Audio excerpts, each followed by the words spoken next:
Shelley Winter in. I did. So that's what I'm saying. There's a okay. No. Let's be clear. Oh, okay. I was gonna say. Don't blame me. All right, Shelley Winter in for Mark Aram. In for Mark Aram. I normally air Monday through Friday, 7 p.m. to 9 p.m. I want to talk about MTG, Marjorie Taylor Greene retiring and what it means.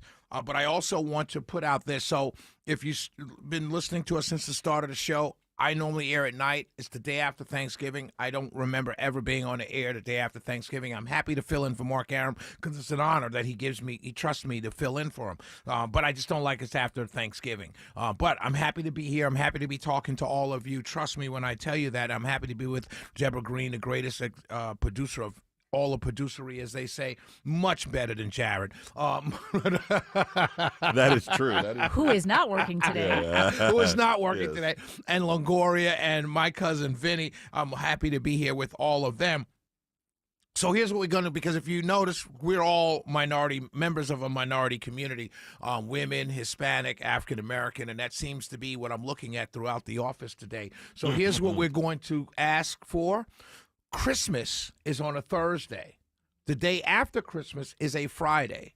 So I'd like to ask corporate, if they're listening, is that the day after Christmas, in order to make up for us all being here today, all the Caucasians at CMG have to work the day after Christmas. Okay. And we're all off, okay? So that's what we're asking. Good luck there. Right. So well, don't agree to fill in for Aram on Friday, and we won't be here. I think that was kind of, Oh, so it's on me now. Well, you agreed. I don't think it's an agreement. No. I think it's just told this is what you're going to do. You were voluntold to be here on Friday. Yeah, oh, okay. Yeah, my apologies. I voluntold, exactly. That's how it is. So anyway, let's go to Marjorie Taylor Greene. This is, I am in full support of what she did. I understand it. If I supported someone so heavily to the point of bringing my family and my finances and my commitment on social media and just fighting to the point of going down to New York City during a trial and standing outside in the cold to support somebody, okay?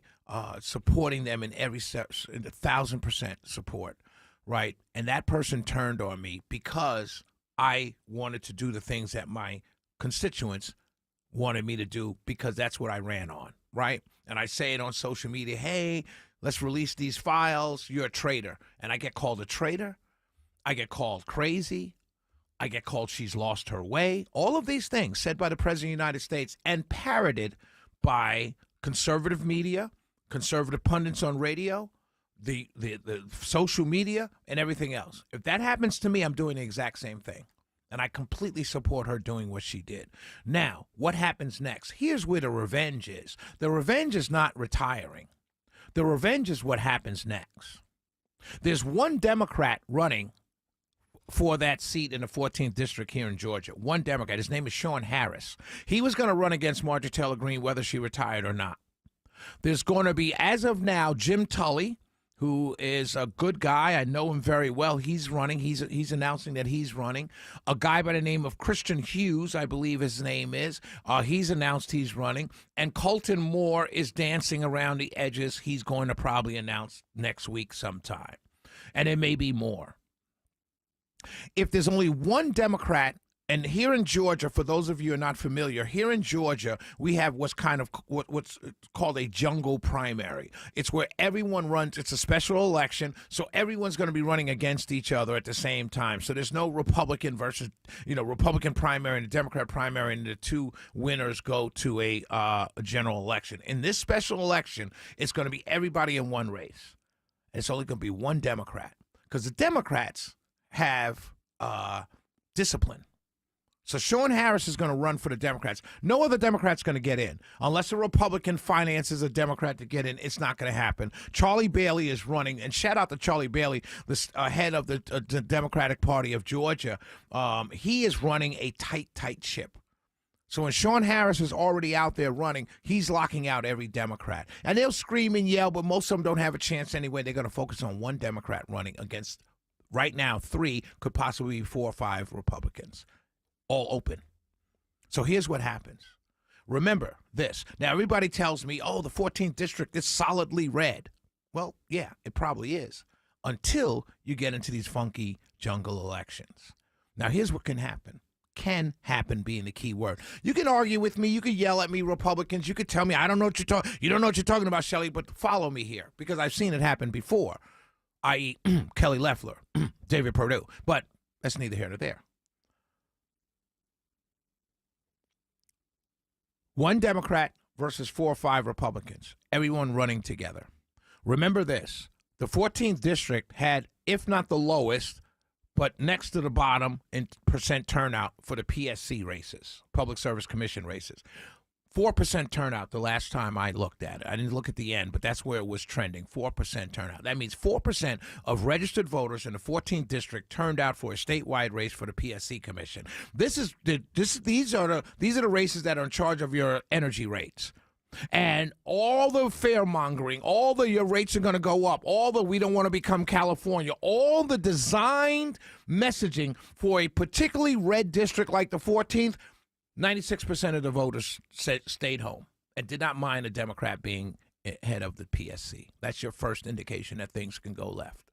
Your second indication that things can go left is that this race is going to be held in the spring and summer, early summer of next year, meaning the jungle primary and then a runoff. That's going to be between spring and early summer. You're going to have very low turnout for something like that because a special election. You already have low turnout in a special election. However, remember, you have one Democrat running, and he's going to be heavily financed, and he's going to be and they're going to concentrate. The Democrat Party is going to concentrate on that one. Josh McCoon, my friend, who's the head of the GOP, he can't concentrate on one of the Republicans in the GOP side. But the Democrats, Charlie Bailey, can concentrate on Sean Harris and pushing him, getting volunteers for him, and pushing his candidacy. So that's number 2. Number 3, for those of you who think this can't happen, number 3, this is a big one. You had a divorce between Donald Trump and Marjorie Taylor Greene. There are people who love Marjorie Taylor Greene and may be mad at Donald Trump. There are people who love Donald Trump and are mad at Marjorie Taylor Greene. Either way, you have a divorce and you're asking the kids to pick between mommy and daddy. Well, what do kids usually do in those situations? They tune out. They bail. They turn to drugs. They just bail. They get disinterested. That's also going to also affect an already low turnout jungle election. These are the reasons why Marjorie Taylor Greene retiring was letting Republicans, letting MAGA, letting President Trump, and all who support him blindly without any kind of questions. That's why her retirement is such revenge is sweet. Because what she's doing is showing the Republican Party you can't turn on people like this because it will come back to bite you. And it's quite possible, I feel, that it can come back to burn Republicans in the 14th, no matter how much you think that district is red. And red it is. Understand this. Jungle election, low turnout, quality candidate being pushed by the Democrat Party in the state of Georgia can win in a runoff. Now, let me tell you about Sean Harris. Because you're going, oh, why are you talking about the Democrats, Shelley? You're trying to hurt us. No, I'm telling you what you're up against. You need to know this. Sean Harris is a veteran. He's African-American, and he's a farmer. He's pro-gun, and that's him. He's a veteran. Oh, we like veterans. He's a farmer. Oh, we like farmers. He's African-American, and he's pro-gun. We love pro-gun. So all the things Republicans love, he is. He's just got a D after his name. But all the Republicans in the 14th aren't hardcore MAGA. Many of them are like, hey, my insurance rates are going up. I'm a little mad about that. Hey, my goods and services are going up. I'm a little mad about that. Hey, my health insurance is going up. I'm a little mad about that. Hey, my auto insurance is going up. I'm a little mad about that. By the way, the 14th is not filled with a whole bunch of rich people. You do the math, Republicans.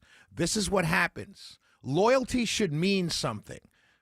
And as I always say, and I'll say it again to this audience, if you're willing to turn on someone as America First and MAGA as Marjorie Taylor Greene, you'll turn on me and everybody else in a heartbeat. And I'm seeing it right now. This is why I say many of you who are Trump supporters are obviously in a cult. I didn't believe it when the Democrats told me, but I believe it now that many of you are in a cult. And the cult is going to go down in the 14th. It can go down in the 14th if you're too cultish, if you're too mad, if you're too angry, if you're willing to toss the baby out with the bathwater every single time. Shelley Winter filling in for Mark Aram. It's the day after Thanksgiving. Hope you guys are enjoying your leftovers because I'm at work. No. We'll be right back. 404-872-0750, 1-800-WSB Talk. Let's go check traffic with my little sister, Chinwei. Hey, Chinwei. Hey, bro. Let's talk about the downtown connector. It's